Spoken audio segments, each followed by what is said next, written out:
بسم اللہ الرحمن الرحیم۔ اچانک ایک شہسوار دوڑتا ہوا آیا اور بلند آواز سے عرض کرنے لگا، یا رسول اللہ صلی اللہ علیہ وسلم، قریش مکہ نے بدعہدی کر دی۔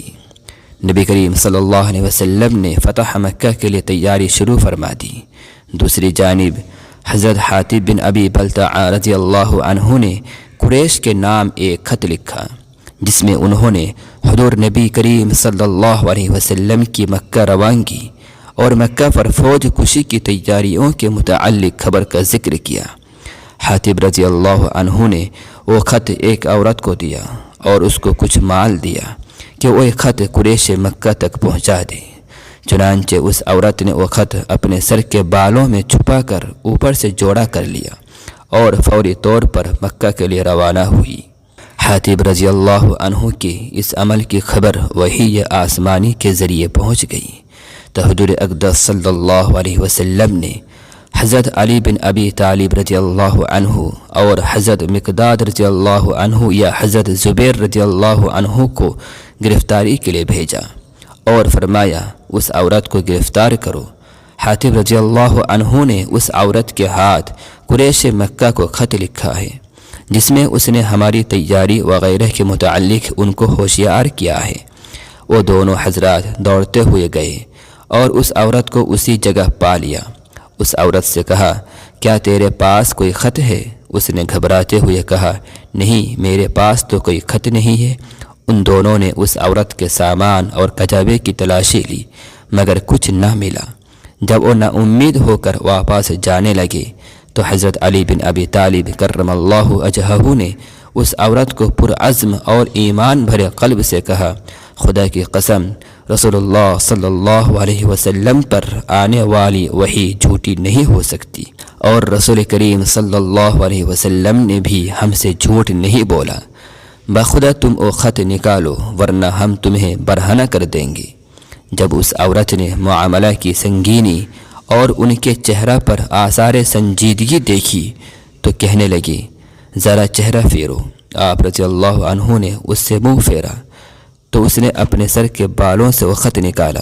حضرت علی رضی اللہ عنہ کا چہرہ دماغ اٹھا، وہ خط پکڑا اور اسے لے کر رسول اللہ صلی اللہ علیہ وسلم کی جانب روانہ ہو گئے۔ حضرت علی کرم اللہ وجہہ آنسو بہاتے ہوئے حضور نبی کریم صلی اللہ علیہ وسلم کی خدمت اقدس میں حاضر ہوئی اور کپڑے کے کونے سے آنسو پونچھتے ہوئے عرض کیا، یا رسول اللہ صلی اللہ علیہ وسلم، آپ نے اپنے صحابہ کرام رضی اللہ عنہم اجمعین کے درمیان بھائی چارہ قائم کیا، لیکن مجھے کسی کا بھائی نہیں بنایا۔ نبی کریم صلی اللہ علیہ وسلم مسکرائے اور ان کو اپنے ساتھ بٹھایا اور اپنے سینہ سے لگا کر فرمایا، تم دنیا و آخرت میں میرے بھائی ہو۔ پھر لوگوں کے عام مجمع میں یہ اعلان فرما دیا، لوگو، اے علی رضی اللہ عنہ میرا بھائی ہے، اے علی رضی اللہ عنہ میرا بھائی ہے۔ ایک آدمی پریشان روتا ہوا امیر المؤمنین حضرت عمر ابن الخطاب رضی اللہ عنہ کی خدمت میں حاضر ہوا اور سخت آواز میں پکار کر کہنے لگا، یا امیر المؤمنین میری مدد فرمائیں، یا امیر المؤمنین میری مدد فرمائیں۔ حضرت عمر رضی اللہ عنہ نے متحیر ہو کر فرمایا، ارے کس کے خلاف تیری مدد کروں؟ اس آدمی نے حضرت علی رضی اللہ عنہ کو اپنی نظر کا نشانہ بناتے ہوئے کہا، اس آدمی کے خلاف جو آپ رضی اللہ عنہ کے برابر بیٹھا ہوا ہے۔ حضرت عمر ابن الخطاب رضی اللہ عنہ نے حضرت علی بن ابی طالب کرم اللہ وجہہ کی طرف دیکھا، پھر فرمایا، اے ابو الحسن، اٹھو اور اپنے فریق کے برابر بیٹھ جاؤ۔ حضرت علی بن ابی طالب رضی اللہ عنہ اٹھے اور اپنے فریق مخالف کے برابر بیٹھ گئے۔ دونوں نے باہمی مباحثہ کیا، پھر وہ شخص جو صاحب استغاثہ تھا واپس چلا گیا اور حضرت علی رضی اللہ عنہ اپنی جگہ پر امیر المؤمنین کے برابر آ کر بیٹھ گئے۔ حضرت عمر رضی اللہ عنہ نے دیکھا کہ حضرت علی رضی اللہ عنہ کا چہرہ متغیر ہے۔ حضرت عمر رضی اللہ عنہ نے پوچھا، اے ابو الحسن، کیا بات ہے؟ آپ کا رنگ کیوں بدلا ہوا ہے؟ کیا آپ کو اس واقعہ سے ناگواری ہوئی؟ حضرت علی رضی اللہ عنہ نے فرمایا کہ ہاں۔ حضرت عمر رضی اللہ عنہ نے پوچھا، آپ کو کس بات پر ناگواری ہوئی؟ حضرت علی رضی اللہ عنہ نے فرمایا کہ آپ نے مجھے میرے مخالف فریق کی موجودگی میں میری کنیت سے یاد کیا اور کہا کہ اے ابو الحسن اٹھو۔ آپ نے یوں کیوں نہیں کہا اے علی اٹھو، اپنے فریق مخالف کے ساتھ بیٹھ جاؤ؟ فاروق اعظم رضی اللہ عنہ کا چہرہ دمک اٹھا، چہرہ پر خوشی کے آثار نمایاں ہو گئی۔ حضرت علی رضی اللہ عنہ کو گلے لگایا اور یہ کہتے ہوئے ان کو بوسہ دینے لگے، میرے باپ تم پر فدا ہوں، تمہاری وجہ سے ہی اللہ تعالیٰ نے ہمیں ہدایت عطا فرمائی، اور تمہاری وجہ سے ہی اللہ تعالیٰ نے ہم کو اندھیروں سے نکال کر روشنی عطا فرمائی۔ غزوہ احد میں لڑائی کے انگارے برس رہے تھے۔ مشرکین کی نعشیں بہادروں کی تلواروں کی ضد میں آ کر ادھر ادھر بکھر رہی تھی اور موت سروں پر منڈلا رہی تھی۔ اتنے میں حضرت علی کرم اللہ وجہہ مسلمانوں کے علم بردار ہوئے تو مشرکین کے علم بردار ابو سعد بن ابی طلحہ نے ان کو دیکھا اور اپنے گھوڑے کو دوڑاتا ہوا میدان جنگ کے بیچ میں پہنچا جہاں گردنیں اڑ رہی تھیں، اور فخریہ انداز میں کہنے لگا، کیا کوئی مرد میدان ہے؟ کسی نے جواب نہیں دیا۔ اس نے غرور و تکبر کے لہجے میں پکارا، کیا تم یہ نہیں کہتے کہ تمہارے مقتول جنت میں اور ہمارے مقتول دوزخ میں جائیں گے؟ کیا تم میں سے کوئی شخص یہ نہیں چاہتا کہ وہ میری تلوار کے ذریعے جنت میں چلا جائے یا میں اس کی تلوار سے دوزخ میں چلا جاؤں؟ حضرت علی بن ابی طالب کرم اللہ وجہہ نے اس مشرک ابو سعد بن ابی طلحہ کی پکار کا جواب دیتے ہوئے کہا، اس ذات کی قسم ہے جس کے قبضہ میں میری جان ہے، میں اس وقت تک تجھ سے جدا نہیں ہوں گا جب تک کہ تو مجھے اپنی تلوار سے جنت میں نہ پہنچا دے، یا میں تجھے اپنی تلوار سے جہنم رسید نہ کر دوں۔ دونوں میدان کارزار میں نکلے، دونوں کا مقابلہ ہوا، دونوں نے اپنے اپنے وار کیے، مگر حضرت علی رضی اللہ عنہ نے تلوار کی ایک ضرب لگائی اور اس کی ٹانگ کاٹ دی اور وہ زمین پر گر پڑا اور ابو سعد برہنہ ہو گیا۔ پھر وہ ملتجی ہوا، اے میرے چچا زاد بھائی، میں تجھے خدا کی قسم دے کر کہتا ہوں اور تجھ سے رحم کی درخواست کرتا ہوں۔ حضرت علی کرم اللہ وجہہ نے اس کو چھوڑ دیا۔ حضور نبی کریم صلی اللہ علیہ وسلم نے اللہ اکبر کہا۔ حضرت علی رضی اللہ عنہ کے ساتھیوں نے پوچھا، بھلا آپ نے اس کو کیوں چھوڑ دیا؟ اس کا کام ہی تمام کر دیتے۔ حضرت علی رضی اللہ عنہ نے ان کو جواب دیا کہ میرے سامنے اس کا سطر کھل گیا تھا اور اس نے مجھ سے رحم کی اپیل بھی کی تھی۔ رات کی تاریکی چھا چکی تھی اور مکہ اپنی گھاٹیوں کے ساتھ تاریک اندھیرے میں چھپ چکا تھا۔ اس دوران قریشی نوجوان علی بن ابی طالب کرم اللہ وجہہ نے اپنی لاٹھی کندھے پر ڈالی اور رات کے اندھیرے میں لوگوں سے چھپ چھپا کر رخت سفر باندھا۔ بعد اس کے کہ آپ رضی اللہ عنہ 3 روز تک ان امانتوں کی ادائیگی کے لیے جو نبی کریم صلی اللہ علیہ وسلم نے آپ رضی اللہ عنہ کے حوالہ کی تھی مکہ میں مقیم رہے۔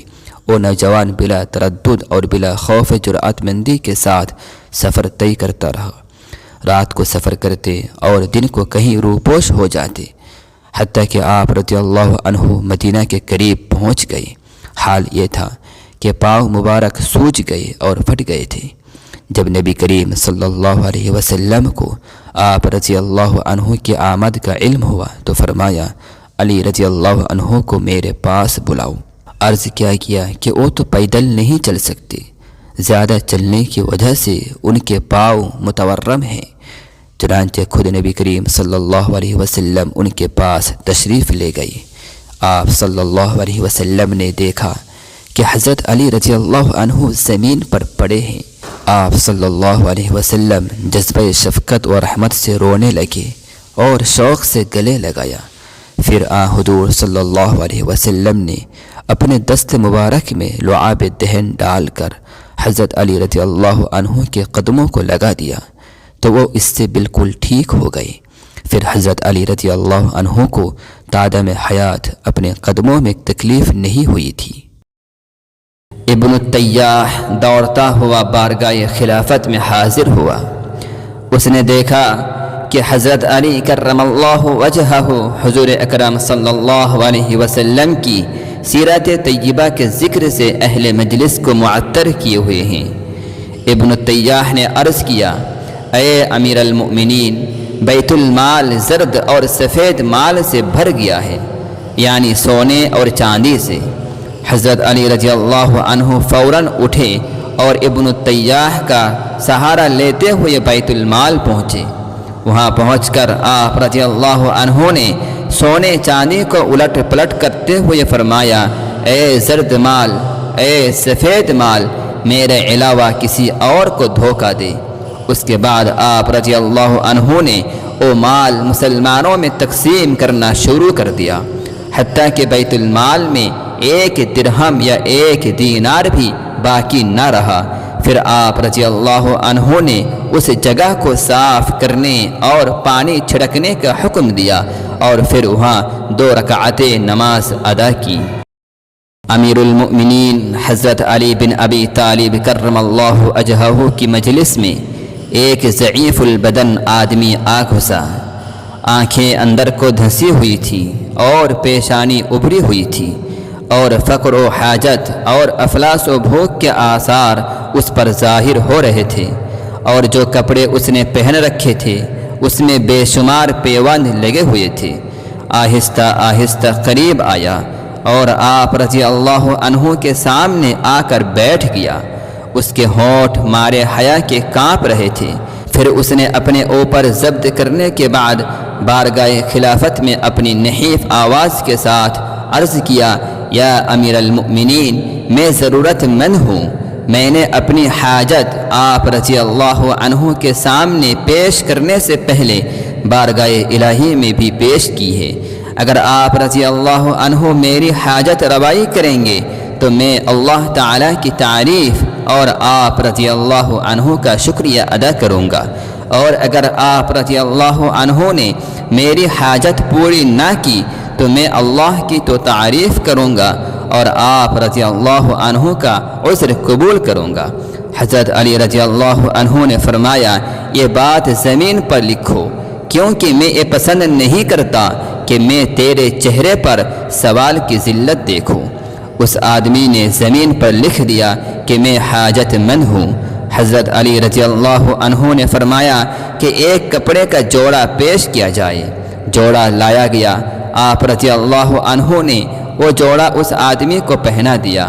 پھر اس آدمی نے یہ اشعار کہے، جس کا مطلب ہے، آپ رضی اللہ عنہ نے مجھے کپڑوں کا ایسا جوڑا پہنایا جس کی خوبیاں پرانی ہو جائیں گی، لیکن میں آپ رضی اللہ عنہ کو حسن تعریف کے جوڑے پہناؤں گا۔ اگر آپ رضی اللہ عنہ کو میری حسن تعریف حاصل ہوئی تو آپ رضی اللہ عنہ نے عزت کی چیز کو حاصل کیا، اور جو کچھ میں نے کہا ہے آپ اس کا بدل نہیں ڈھونڈیں گے۔ کسی کی تعریف اس ممدوح کے ذکر کو زندہ رکھتی ہے، جیسے شیر کی آواز میدانوں میں اور پہاڑوں میں زندہ رہتی ہے۔ تو کبھی بھی خیر کے کام سے بے رغبت نہ ہو جس کی تجھے توفیق ملے، کیونکہ ہر بندے کو اس کے عمل کا بدلہ ملنے والا ہے۔ جب حضرت علی رضی اللہ عنہ نے اس کے اشعار سنے تو فرمایا، اشرفیاں لاؤ۔ چنانچہ 100 دینار لائے گئے۔ آپ رضی اللہ عنہ نے اس فقیر کو دے دیے۔ اسبغ جو کہ حضرت علی رضی اللہ عنہ کے خادم تھے کہا، اے امیر المؤمنین، آپ رضی اللہ عنہ نے اس کو کپڑے کے جوڑے اور 100 دینار دے دیے؟ حضرت علی رضی اللہ عنہ نے فرمایا، ہاں، میں نے رسول کریم صلی اللہ علیہ وسلم کو ارشاد فرماتے ہوئے سنا ہے۔ آپ صلی اللہ علیہ وسلم نے فرمایا، لوگوں کو ان کے درجات پر اتارو۔ میرے نزدیک اس آدمی کا یہی مرتبہ تھا۔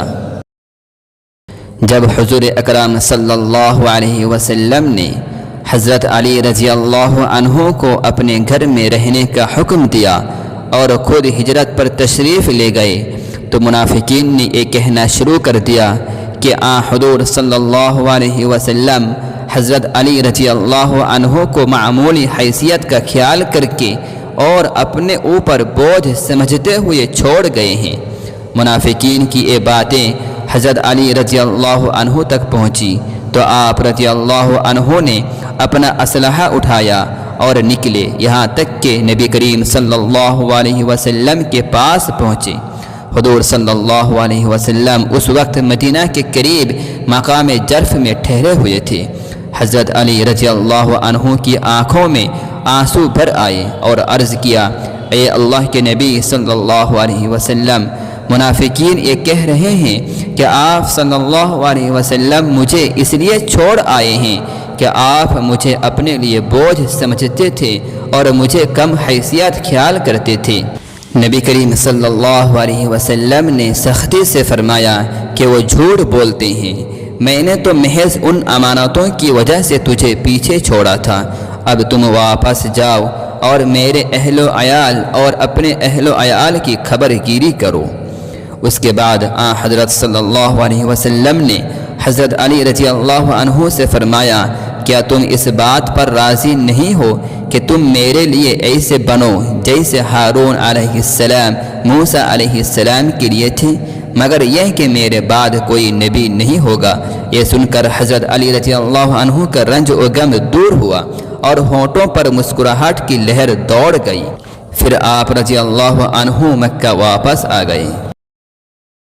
ایک عورت آنسو بہتے ہوئے امیر المؤمنین عمر ابن الخطاب رضی اللہ عنہ کے پاس آئی۔ اس کا حال یہ تھا کہ کپڑے میلے کچیلے تھے، ننگے پاؤں تھی، پیشانی اور رخساروں سے خون بہہ رہا تھا، اور اس عورت کے پیچھے ایک طویل القامت آدمی کھڑا تھا۔ اس آدمی نے زوردار آواز میں کہا، اے زانیہ! حضرت عمر رضی اللہ عنہ نے فرمایا، مسئلہ کیا ہے؟ اس آدمی نے کہا کہ اے امیر المؤمنین، اس عورت کو سنسار کریں، میں نے اس سے شادی کی تھی اور اس نے 6 مہینہ میں ہی بچہ جنم دیا ہے۔ حضرت عمر رضی اللہ عنہ نے اس عورت کو سنسار کرنے کا حکم دے دیا۔ حضرت علی رضی اللہ عنہ نے جو حضرت عمر رضی اللہ عنہ کے برابر بیٹھے تھے کہا، اے امیر المؤمنین، یہ عورت زنا سے بری ہے۔ حضرت عمر رضی اللہ عنہ نے فرمایا کہ وہ کیسے؟ حضرت علی رضی اللہ عنہ نے فرمایا کہ اللہ تعالیٰ کا ارشاد ہے، وَحَمْلُهُ وَفِصَالُهُ 30 شَهْرًا، اور دوسری جگہ فرمایا ہے وَفِصَالُهُ فِي عَامَيْنِ۔ تو جب ہم اس سے رضاعت کی مدت نکالیں گے جو کہ 30 مہینوں میں سے 24 مہینے ہیں، تو 6 ماہ ہی باقی رہ جائیں گے، لہذا ایک عورت 6 ماہ میں بچہ جن سکتی ہے۔ یہ سن کر حضرت عمر رضی اللہ عنہ کا چہرہ دمک اٹھا اور فرمایا، اگر آج علی رضی اللہ عنہ نہ ہوتے تو عمر رضی اللہ عنہ ہلاک ہو جاتا۔ ایک دن حضرت علی بن ابی طالب کرم اللہ وجہہ کوفہ میں تھے، منبر پر تشریف لائے اور لوگوں کو خاموش کرانے لگے تاکہ سابقین و اولین کے حالات سے لوگوں کو آگاہ کر سکیں۔ آپ رضی اللہ عنہ مخاطب ہوئے، لوگوں مجھے بتاؤ سب سے زیادہ بہادر کون ہے؟ لوگوں نے کہا، امیر المؤمنین آپ رضی اللہ عنہ ہیں۔ فرمایا کہ میں نے کسی سے مبارزت طلب نہیں کی مگر اس سے پورا انتقام لیا، لیکن تم مجھے یہ بتاؤ کہ لوگوں میں سب سے زیادہ بہادر شخص کون ہے؟ لوگوں نے کہا، ہمیں نہیں معلوم۔ امیر المؤمنین آپ رضی اللہ عنہ ہی بتا دیں کہ کون ہو سکتا ہے۔ حضرت علی رضی اللہ عنہ نے فرمایا کہ سب سے بہادر آدمی حضرت ابوبکر صدیق رضی اللہ عنہ ہیں، اس لیے کہ بدر کے دن ہم نے رسول اللہ صلی اللہ علیہ وسلم کے لیے ایک عریش بنایا، تو ہم نے کہا کہ اب رسول اللہ صلی اللہ علیہ وسلم کے ساتھ کون رہے گا تاکہ مشرکین آپ صلی اللہ علیہ وسلم کو کوئی نقصان نہ پہنچا سکیں؟ تو خدا کی قسم ابوبکر صدیق رضی اللہ عنہ کے سوا اور کوئی حضور صلی اللہ علیہ وسلم کے قریب نہیں ہوا۔ ابوبکر رضی اللہ عنہ رسول اللہ صلی اللہ علیہ وسلم کے سر پر کھڑے تھے اور تلوار سونتی ہوئی تھی، دشمن کی طرف سے جو بھی قریب آتا آپ رضی اللہ عنہ فوراً اپنی تلوار سے اس پر وار کرتے، پس ابوبکر رضی اللہ عنہ ہی سب سے بہادر آدمی تھے۔